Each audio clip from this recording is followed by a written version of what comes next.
Hello everyone, Shri IAS academy में आपका स्वागत है। जैसा कि आप जानते हैं कि श्री आईएएस एकेडमी ने आधुनिक भारत के इतिहास की डेली क्विज सीरीज की शुरुआत की है। अपनी इस डेली क्विज सीरीज के अंतर्गत ऑलरेडी हमारे 4 पार्ट आ चुके हैं। उम्मीद है कि आपने उन सभी 4 पार्ट्स को न केवल कवर किया होगा बल्कि ये भी समझा होगा कि यूपीएससी प्रीलिम्स में आपको किस तरीके से प्रश्नों को अटेम्प्ट करना है, एलिमिनेट करना है और साथ ही अपने कॉन्सेप्ट का यूज करते हुए प्रश्नों को हर तरीके से सॉल्व करना है। तो उसी दिशा में आगे बढ़ते हुए आज हम अपने 5वें पार्ट को कवर करेंगे। ये हमारा टॉपिक 1 का अंतिम पार्ट है। ठीक है, हमने हर चीज़ को सेक्शनल वाइज डिवाइड किया हुआ है, तो उसी दिशा में हमारा अंतिम टॉपिक है या कह सकते हैं अंतिम पार्ट है। इसके बाद हमारा टॉपिक 2 शुरू होगा और उसके अंतर्गत आपको लगभग 4 पार्ट में क्विज मिलेंगे। क्लियर हो गई बातें? तो बिना देरी के अपनी हम क्लास की शुरुआत करते हैं ताकि आप में से किसी भी बच्चे का किसी भी प्रकार का समय व्यर्थ ना हो। आज का जो हमारा पहला प्रश्न है वो है, भारत में फ्रांसीसी महत्वाकांक्षाओं के अंत का निर्णायक कारण क्या था। देखो, ये प्रश्न बिल्कुल सिंपल है और एक बात और बता दूं, ये जो हमारा आज का 5वां पार्ट है, आप में से जिन बच्चों ने पहले के 4 पार्ट्स कवर कर रखे हैं उनको ये पांचों क्वेश्चन आज के बिल्कुल समझ में आ जाएंगे, क्योंकि ये 5वां पार्ट हमारा पीछे के जितने भी पार्ट्स हैं उनको कवर कराएगा। और ये मैं इसलिए करता हूँ, चाहे आप हमारी जीएस की क्लास कवर कर रहे हों या हमारी किसी अन्य सब्जेक्ट की क्लास कवर कर रहे हों, क्योंकि मेरा ये मानना है कि किसी भी टॉपिक को याद करने का सबसे बेहतरीन तरीका है कि उसको बार बार रिवाइज और रिकॉल करा दो ताकि वो हमारे दिमाग में पूरी तरह से छप जाए। ठीक है, तो कुछ इसी तरीके से हम अपनी इस क्विज की सीरीज में भी करेंगे। हम जितने भी पार्ट्स कवर करेंगे कोशिश किया करेंगे उसमें लास्ट के 2 से 3 पार्ट्स जो हों वो शुरू के सभी पार्ट्स का निचोड़ हो या उनका एक रिवीजन हो। ठीक है, तो आज का ये जो प्रश्न है, आपने उम्मीद है इसको काफ़ी अच्छे से देखा और इसका उत्तर भी आप जान गए होंगे। ठीक है, तो क्या उत्तर हो सकता है? पहला यहाँ पे दिया है कि ब्राज़ील की खोज के बाद उसके प्रति अभिरुचि उत्पन्न होना, तो हो सकता है। दूसरा है व्यापार में भारी घाटा होना, हो सकता है। तीसरा है वॉन्डिवॉस के युद्ध में निर्णायक पराजय होना, हो सकता है। और चौथा है डुप्ले के विस्तारवादी योजनाओं द्वारा सक्रिय हस्तक्षेप, हो सकता है। ठीक है, अब आपको हमने पीछे की क्लास में एक बात बताई थी। क्या बात बताई थी? कि कई बार क्या होगा कि प्रश्न में कारण के साथ साथ एक संदर्भ शब्द जोड़ देगा कि सर्वाधिक महत्वपूर्ण कारण क्या था, या तर्कसंगत कारण क्या था, या निर्णायक कारण क्या था, है ना, या प्राथमिक कारण क्या था। तो ऐसे शब्द जब जुड़ जाएं तो आप ध्यान रखिएगा, इन 4 में से कोई एक ही सही होगा और जो एक सही होगा वो वही होगा जो इन तीनों पे भारी पड़े। ठीक है, जैसे 4 ऑप्शन है तो इन 4 में वही सबसे ज़्यादा इंपॉर्टेंट सही माना जाएगा जो बाकी से ज़्यादा बेस्ट हो। तो आप मुझे एक बात बताओ, क्या ब्राज़ील की खोज के बाद उसके प्रति अभिरुचि उत्पन्न होना सबसे बड़ा कारण था? नहीं सर। क्या व्यापार में भारी घाटा होना सबसे बड़ा कारण था? बिल्कुल भी नहीं, क्योंकि व्यापार एक अलग चीज़ है और महत्वाकांक्षाएं एक अलग चीज़ हैं।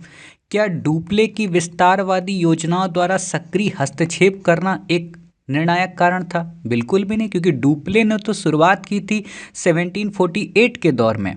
ठीक है, और यहाँ पर जो लड़ाई अंतिम होती है वो 1760 के दौर पे होती है। तो वो कौन सा युद्ध होता है? वॉन्डिवॉस का युद्ध। वॉन्डिवॉस के युद्ध में क्या होता है कि अंग्रेजों के द्वारा फ्रांसीसी पराजित कर दिए जाते हैं और पराजित करने के बाद इनको एक निश्चित सीमा में, कह सकते हो कि पांडिचेरी के क्षेत्र में सीमित कर दिया जाता है और इनके ऊपर रिस्ट्रिक्शंस लगा दिए जाते हैं। किस तरह का रिस्ट्रिक्शंस? कि आप किसी भी प्रकार की राजनीतिक गतिविधि में शामिल नहीं होंगे, आप किसी भी प्रकार की पॉलिटिकल एम्बिशंस को फुलफिल नहीं करेंगे। लेकिन आपको जानकर हैरानी होगी, इसके बाद भी फ्रांसीसी मैसूर की मदद करते हैं। ख़ास तौर पे आपने जब टीपू सुल्तान को पढ़ा होगा या हैदर अली को पढ़ा होगा तो डिंडीगुल में वो जो कारखाना लगाता है वो इन्हीं की मदद से ही लगाता है। ठीक है, और टीपू सुल्तान जैकोबिन क्लब का मेंबर बनता है, बहुत सारी एक्टिविटीज़ करता है, इवन अपने यहाँ जो सेना है उसको भी फ्रांसीसी टुकड़ी के जरिए ट्रेंड करवाता है। ठीक है, तो करते हैं लेकिन ऐसी नहीं करते हैं इंडिपेंडेंट रूप से जैसी अंग्रेज चाह रहे थे। ठीक है, सॉरी, जैसी फ्रांसीसी चाह रहे थे वो ऐसे नहीं कर पाते हैं, ठीक है, क्योंकि अंग्रेजों का वो हो जाता है। और आपको ये भी पता हो, एक क्वेश्चन यहाँ पे देखो एक और बनता है, आगे वैसे हम आपको कवर कराएंगे। ये डेट मैं क्यों याद करा रहा हूँ, 1760 वॉन्डिवॉस की लड़ाई या 1759 बेदरा की लड़ाई जो डचों और अंग्रेजों के बीच हुई थी, हो सकता है आपको सुमेलित करने को प्रश्न दे दे।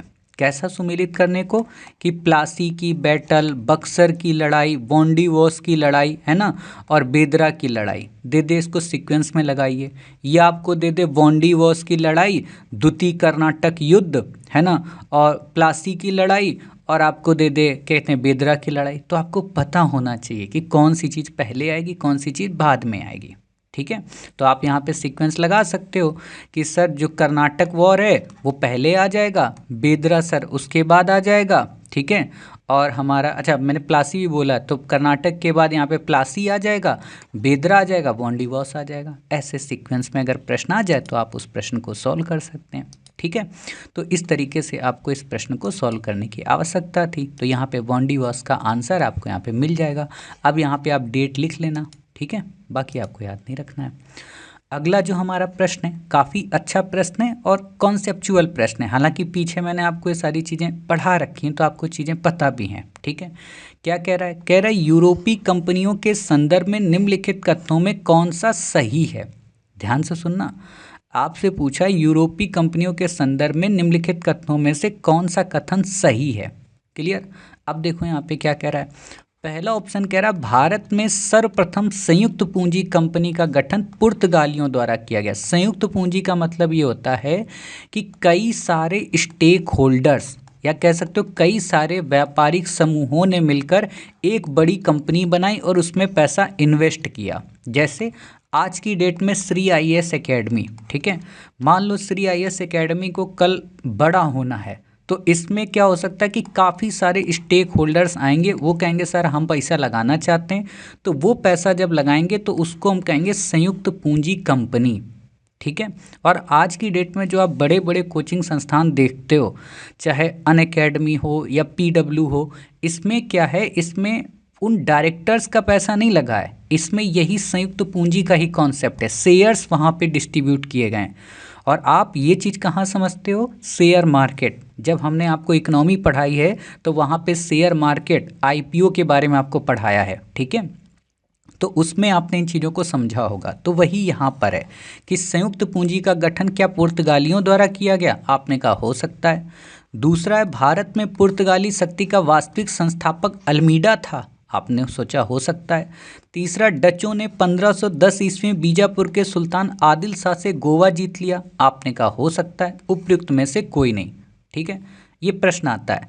अब आप इसको एलिमिनेट कैसे करोगे, अपने पूर्व के ज्ञान से, जो आपने पूर्व की क्लासेस में पढ़ रखा है। क्या पढ़ा है, आपने पढ़ रखा है कि डचों ने 1510 में बीजापुर के सुल्तान से गोवा नहीं छीना था, बल्कि किसने छीना था, इसको छीना था पुर्तगालियों ने।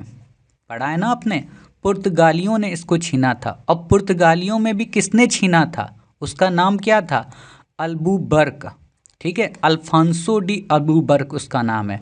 और जब भी मैं इस पर्सन का नाम सुनता हूँ तो मुझे आम की प्रजाति जो अल्फांसो सबसे महंगा आम है वो याद आ जाता है, ठीक है। तो इसने यहाँ पर गोवा को छीना था। और एक और बात आपको पता हो कि पुर्तगाली शक्ति का वास्तविक संस्थापक भी यही अल्बुबर्क था, अल्मीडा नहीं था। ये प्रथम गवर्नर तो था लेकिन अल्मीडा नहीं था, वास्तविक नहीं था। और अल्मीडा ने क्या चलाया था, blue water policy. Blue water policy क्या थी कि हिंद महासागर में अपना प्रभुत्व दिखाना, ठीक है। तो ये दो के दो ऑप्शन क्या हो गए आपके, गलत हो गए। अब बचा सिंगल, तो सिंगल में भी आपको पता हो कि संयुक्त पूंजी का जो गठन था वो किसके द्वारा था, पुर्तगालियों के द्वारा नहीं, डचों के द्वारा। आज की डेट में डचों को हॉलैंड जो देश है ना उससे संदर्भित किया जाता है। तो ऐसा प्रश्न आएगा, आप ऐसे एलिमिनेट कर सकते हो, मतलब आपका यहाँ पे कोई भी विकल्प सही नहीं है, डी ऑप्शन आप लगा सकते हो। और एक और बात बताऊँ, यूपीएससी में ऐसे प्रश्न आए हैं, बैक ईयर का जब आप उठाएंगे वो आपको खूब बड़ी बड़ी लाइनें दे देगा ताकि आप 3 से 4 लाइन में कंफ्यूज हो जाओ, क्योंकि आपका मन कभी कभी कहेगा ना, अरे यार इतने मन से यूपीएससी ने लिखा है, ऐसा कैसे हो सकता है कि ये लाइन भी सही ना हो, ये भी सही ना हो, ये भी सही ना हो।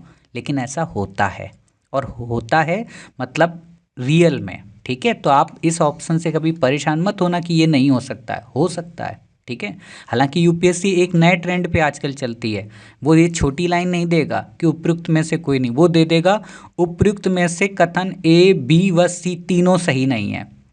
ठीक है, ऐसे भी दे देगा, तो आप कहना कि हाँ भैया सही बोल रहे थे आप। ठीक है, तो ऐसे प्रश्नों में मूलतः क्या है, नॉलेज की जानकारी चाहिए। अब यहाँ पे इसी प्रश्न को यूपीएससी और थोड़ा टफ बनाना चाहे तो क्या करेगी, युग्म के रूप में दे देगी कि एक युग्म सही, दो सही, तीनों सही, या इनमें से कोई नहीं, तो भी आपको पता है एलिमिनेट कैसे करना है। ठीक है, तो ये चीज़ें आपको फैक्ट के आधार पे एलिमिनेट करनी है। बाकी आप यहाँ पे डिटेल पढ़ लेना। अब यहाँ पे आप लिख सकते हो कि किसने जीता किसने नहीं जीता। ठीक है, बाकी आपको याद रखने की ज़रूरत नहीं है। अगला क्वेश्चन देखो, तीसरा, काफ़ी अच्छा प्रश्न है। क्या कह रहा है, कह रहा है भारत में यूरोपियों के आगमन के संबंध में निम्नलिखित कथनों पर विचार कीजिए। देखो, मैं इतने बड़े बड़े प्रश्न इसलिए देता हूँ ताकि आपकी आँखों के पास, या कहें आपकी आँखों की जो पुतलियाँ हैं, ठीक है, वो स्कैनिंग करना सीख जाएं।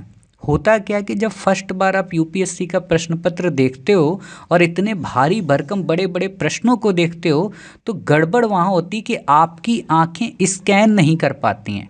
और स्कैनिंग, स्किमिंग, ये दोनों मेथड क्या हैं, आप में से अधिकांश बच्चों ने हमसे कॉम्प्रीहेंशन की क्लास में सीखा है। आप में से जिन बच्चों ने ना सीखा तो वो जाके वहाँ पे क्लास में देख सकते हैं। उसमें मैंने बताया है कि कैसे चीज़ें पढ़ी जाती हैं, कैसे स्टोरी को सॉर्ट आउट किया जाता है। तो वही तरीका आप यहाँ पर भी यूज करना, अपनी आँखों को स्किमिंग और स्कैनिंग करना सिखाना। अभी से आप सिखाओगे तो 1 लाख जब प्रश्न आप सॉल्व कर चुके होगे प्रीलिम्स के पहले पहले, तो आपको ये सारी चीज़ें क्लियर हो जाएंगी। कुछ बच्चे करेंगे 1 लाख कैसे मास्टर, भैया 11,000 हर टॉपिक में आपको कवर कराएंगे, है ना, और लगभग 10 से 11 सब्जेक्ट आपको कवर कराना। 9 तो ऑलरेडी कोर्स आपको दिख रहे हैं, है ना, और 10वां आपका करंट अफेयर्स का हो जाएगा, तो 1 लाख तो ऐसे ही आप पहुंच ही गए ऑटोमेटिक। ठीक है, तो इतना तो आप जानते हो, मास्टर करा के ही मानेगा। टेस्ट सीरीज का जबकि हटा चुका हूँ, वो भी जोड़ दूंगा तब तो ज़्यादा हो जाएगा। ठीक है, 5,000 उसके भी जोड़ दो आप क्वेश्चन। खैर, वापस आते हैं। भारत में यूरोपियों के आगमन के संदर्भ में निम्नलिखित कथनों पर विचार कीजिए। क्वेश्चन क्या है पहला, डच खोजकर्ताओं ने भारत में यूरोपियों के आगमन का मार्ग प्रशस्त किया। आपको ये लाइन पता थी ना, PDEDF। देखो, ये दिखने में छोटी छोटी लाइनें हैं, फैक्ट हैं, लेकिन ये जब स्टोरी के रूप में कन्वर्ट होते हैं ना, तो अच्छे अच्छों का दिमाग घुमा देते हैं। ठीक है, तो इसलिए फैक्ट को आप इग्नोर नहीं कर सकते हो, और ख़ासतौर पे आज के समय। और एक बात मैं इसलिए भी कहना चाह रहा हूँ, आप खुद सोचो, 1990 के बाद से 2022 तक, ठीक है, 1990 से 2022 मतलब लगभग 30+ ईयर, 32+ कह सकते हो, 30+ ईयर में यूपीएससी ने, ठीक है, 30 प्रश्न पत्र तो बनाए ही बनाए हैं। ठीक है, तो उसने क्या किया, उसमें वो सारे प्रश्नों, सारे टॉपिक्स को कवर कर चुका है जो यूपी आज की किताबों में आपको मिलते हैं। तो अब वो क्या कर रहा है कि जो उसने प्रश्न पहले कवर करा रखे हैं, मान लो एक प्रश्न उसने पहले लिया, फिर उसके अगले साल लिया, अब क्या कर रहा है, उन दोनों प्रश्नों को मिला के नया प्रश्न बना रहा है। कई बार वो 3 प्रश्नों को मिला के बना रहा है, क्योंकि अब क्वेश्चन खत्म हो चुके हैं उसके पास।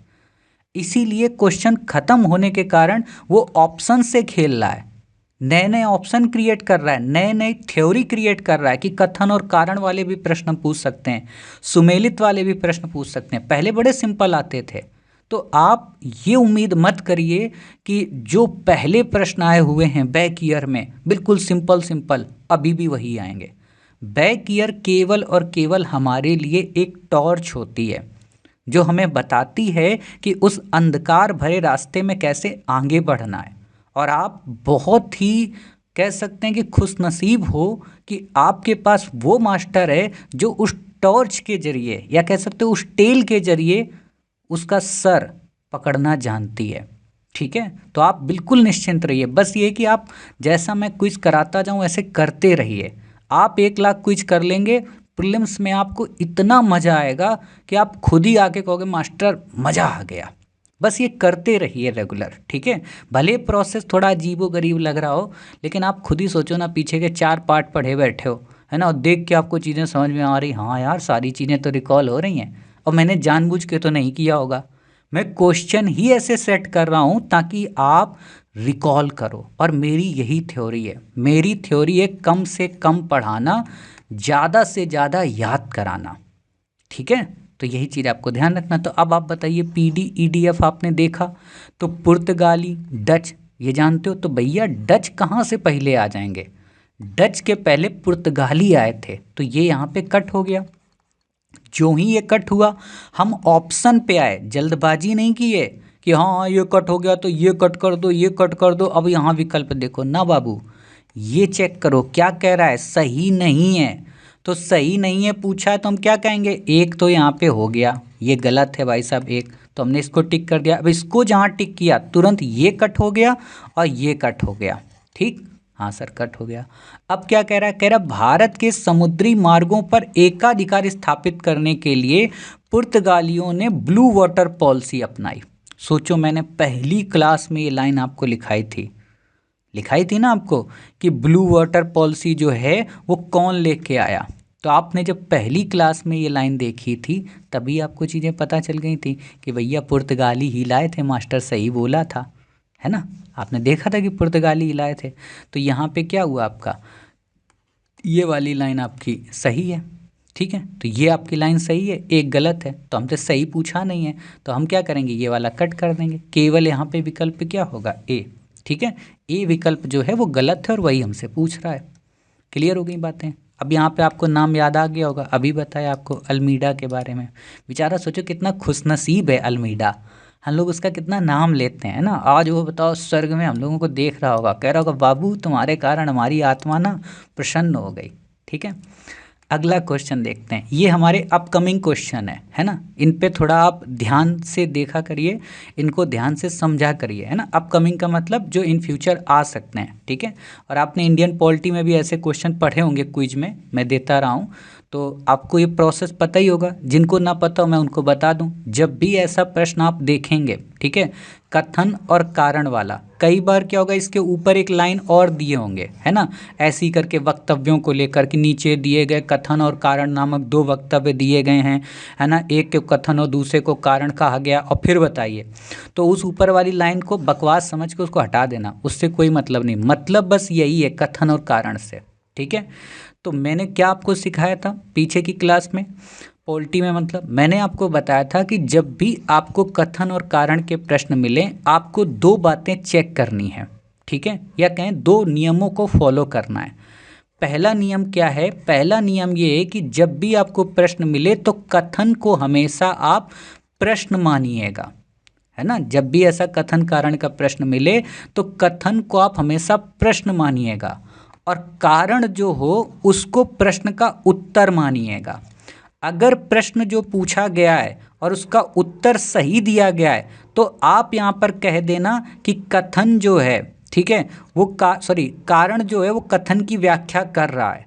क्लियर हो गई बातें? हाँ सर क्लियर हो गई। तो एक ये भी क्वेश्चन में आता है, और दूसरी लाइन एक और आती है कि कई बार कथन गलत भी हो सकता है, कई बार कारण भी गलत हो सकता है। ठीक है, लेकिन ये बहुत रेयर होता है, बहुत रेयर प्रश्न होंगे नेट जेआरएफ में ही आते हैं कि जिसमें कथन भी गलत हो और कारण भी गलत हो। मैं फिर से कह रहा हूँ, बहुत रेयर कंडीशन बनेगी जिसमें कथन भी गलत हो और कारण भी गलत हो। ऐसा क्यों? क्योंकि ऑप्शन में ही नहीं होगा, या तो कथन गलत होगा और या तो कारण गलत होगा। और जब, फिर से कह रहा हूँ ध्यान से सुनिएगा, कि जब कथन गलत हो या कारण गलत हो तब ए और बी ऑप्शन कभी नहीं हो सकते हैं। ये आप लिख सकते हैं अपनी कॉपी के पेज में कि जब कथन या कारण इनमें से कोई भी एक गलत हो तो ए और बी ऑप्शन कभी नहीं हो सकते हैं, क्योंकि यहीं पे आएंगे। ठीक है, दूसरी चीज ध्यान से सुनना, जब कथन या कारण गलत नहीं होंगे, जब कथन या कारण, चाहे कथन हो या कारण हो, अगर ये गलत नहीं हुए तो सी और डी कभी ऑप्शन में सही नहीं होंगे। समझ गए? अब इससे फायदा क्या होगा सर? इससे फायदा ये होगा कि जब आप तुक्केबाजी करोगे यूपीएससी में, ठीक है, तो आपको 4 ऑप्शन नहीं ढूंढने पड़ेंगे। आप कथन पढ़ के, कारण पढ़ के इतना तुक अनुमान लगा ही सकते हो कि यार इसमें गलत कौन है, और गलत कब होते हैं? जब अतिशयोक्ति होती है, ठीक है। तो अगर कोई भी गलत हुआ तो आप ये जान जाओगे ए बी तो ऑप्शन में नहीं है, आप कहोगे सर इनमें से ही कोई हो सकता है। तो आपको भी पता है प्रोबेबिलिटी का नियम कहता है कि 3 लगाओगे तो एक सही हो ही जाएगा, ठीक है। तो ऐसे आपको ये सीखना है। क्लियर हो गई बातें? हाँ सर क्लियर हो गई बातें। तो आपको 2 चीज़ें यहाँ चेक करनी होती, पहली व्याख्या और दूसरी वो स्टेटमेंट और वो जो रीजन है, ठीक। तो अब वही चीज़ हम क्या करेंगे, वही चीज़ हम लोग यहाँ पे चेक करेंगे। क्या कह रहा है कथन? कथन कह रहा है कि 18, और एक और चीज़, ये जो कथन है ना, यहाँ बार बार कथन नहीं लिखा जाएगा, कथन को हमेशा ए से रिप्रेजेंट किया जाएगा और कारण को हमेशा आर से, ठीक है। तो देखो क्या कह रहा है, कह रहा है 18वीं शताब्दी के उत्तरार्ध। अब आप में से वो बच्चे जिनको मैंने पढ़ाया भी है पॉलिटी की क्लास में और इसी हिस्ट्री की क्लास में कि उत्तरार्ध का मतलब क्या है, पूर्वार्ध का मतलब क्या है, तो उनको क्लियर आ गया होगा याद कि मास्टर ने बताया थे अगर 18वीं शताब्दी लिखा है तो इसका मतलब है 1701 से लेकर 1799, ठीक है। और अगर यहाँ पे पूर्वार्ध लिखा है तो इसका मतलब है 1701 से लेकर 1750, और अगर उत्तरार्ध लिखा है तो 1751 से लेकर 1799। तो उत्तरार्ध लिखा है तो यहाँ की कहानी आपसे पूछ रहा है कि 1751 से बताओ। तो कह रहा 18वीं शताब्दी के उत्तरार्ध तक इंग्लिश का मतलब वही ब्रिटिशर्स, अंग्रेज, ईस्ट इंडिया कंपनी, है ना, सबका मतलब एक ही यहाँ पे। इंग्लिश ईस्ट इंडिया कंपनी ने पुर्तगाली और डच व्यापारिक प्रतिद्वंदियों को अपने मार्ग से हटा दिया। तो आपको क्या पता है कि हाँ सर ये बात तो सही है, कैथरीन नामक देवी भी थी, शादी कर ली थी, प्यार मोहब्बत भी हो गया था और डचों को बेदरा की लड़ाई में हराया था। याद करो। अब फैक्ट देखो कहाँ याद आ रहा है ना। आपको लग रहा होगा अरे यार बेदरा की लड़ाई पागल मास्टर ने याद क्यों करवाई थी? इसीलिए करवाई थी ताकि उत्तरार्ध वर्ड आपको दिखे, तुरंत दिमाग में आ जाए 1759 में, हाँ यार डच तो हटा दिए गए थे, है ना। तो अब ये क्लियर हो गई बातें? हाँ सर क्लियर हो गई।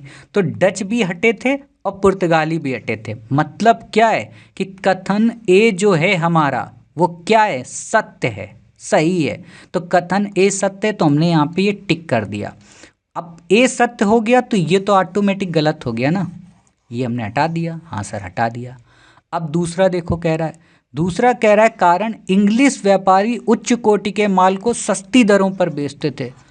इंग्लिश व्यापारी कोई श्री आईएएस एकेडमी थोड़ा ना थी इंग्लिश व्यापारी कोई श्री आईएएस एकेडमी थोड़ा ना थे कि उच्च कोटि के माल को सस्ती दरों पे बेचें, ठीक है। वो तो मुनाफा के लिए बैठे थे और वो बाहरी थे, वो भारत का कल्याण थोड़ा ना चाहते थे। तो ये लाइन यहाँ पे क्या है, ये लाइन यहाँ पे गलत है। अब यहाँ पे देखो, अब हमें व्याख्या नहीं चेक करनी है। क्यों नहीं चेक करनी? क्योंकि हमको कथन या कारण में कोई एक गलत दिख गया। तो जब कथन और कारण में कोई एक गलत दिख जाए तो हमको व्याख्या चेक करने की फिर आवश्यकता नहीं होती, और ए और बी जो हैं वो हमारे कभी ऑप्शन सही नहीं हो सकते हैं, ठीक है। क्लियर हो गई बातें? मतलब हमारा यहाँ पे सी ऑप्शन क्या होगा, सही होगा, ठीक। तो हमें व्याख्या नहीं चेक करना। अब यहाँ एक और चीज़ बता दूँ जिस पे सावधानी बरतनी है। हो सकता है यूपीएससी का कोई परीक्षक की हमारी ट्रिक देख रहा हो, है ना, हो सकता है कोई देख रहा हो, तो वो आपके साथ खेला कर सकता है कि मास्टर ने तो आपके बता दिया था कि सी और डी और ए और बी के जोड़े में ऑप्शन रहते हैं। वो क्या कर सकता है कि ए को तो यहीं रहने देगा, बी को डाल देगा सी में, ठीक है, और सी को डाल देगा बी में। तो भी आपको क्या रखना है, व्याख्या के जो ऑप्शन होंगे वो कट जाएंगे, समझ के। तो ऐसे ऑप्शन को देख लो आप। ये सीक्वेंस ऊपर नीचे कर सकता है, तो जब ऊपर नीचे करेगा तो आपको पता होगा कथन और कारण होगा तो वो ऐसे काटे जाएंगे, और व्याख्या वाले होंगे तो ऐसे काटे जाएंगे। और जब कथन में कोई एक कथन सही होगा या कारण गलत होगा तो ए बी तो हो ही नहीं सकता, तो कब उस समय ए सी नहीं हो सकता होगा क्योंकि वो ऑप्शन बदल चुका होगा, ठीक। तो इसमें आप भ्रमित ना होना, है ना, उसके सारे तरीकों से आपको अवगत रहना है, उसके सारे छल प्रपंच से आपको अवगत रहना है, ठीक। बाकी ये चीज़ें आप पढ़ लीजिए, इसमें ज़्यादा आपको याद रखने की ज़रूरत नहीं है। क्लियर? आज का हमारा अंतिम प्रश्न, ये वास्तव में अंतिम प्रश्न इस टॉपिक का है, और ये टॉपिक एक तरीके से आप कह सकते हो ये प्रश्न ब्रिज का काम करेगा आपको नेक्स्ट टॉपिक पे ले जाने के लिए, है ना, क्योंकि यहीं से जहाँ ये टॉपिक ख़त्म होता है वहीं से वो टॉपिक शुरू होता है, ठीक। तो प्रश्न है, भारत में ब्रिटिश राजनीतिक सत्ता का आरंभ किस युद्ध से माना जाता है? ठीक है। तो राजनीतिक सत्ता का आरंभ आपको ही पता है, क्या पानीपत की तीसरी लड़ाई से था? तो पानीपत की तीसरी लड़ाई किस किस के बीच होती है? 1761 में होती है, अफगानी और मराठों के बीच, या कह सकते हो आप अहमद शाह अब्दाली और मराठों के बीच। ठीक है, तो ये आपकी 1761 की लड़ाई है, तो इसमें तो अंग्रेजों का कोई संबंध ही नहीं होता।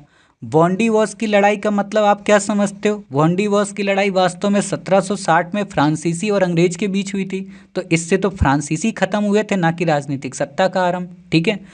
बक्सर का युद्ध 1764 में हुआ था। ठीक है, शाह आलम दुती शुजाउद्दौला और मीर कासिम के साथ में।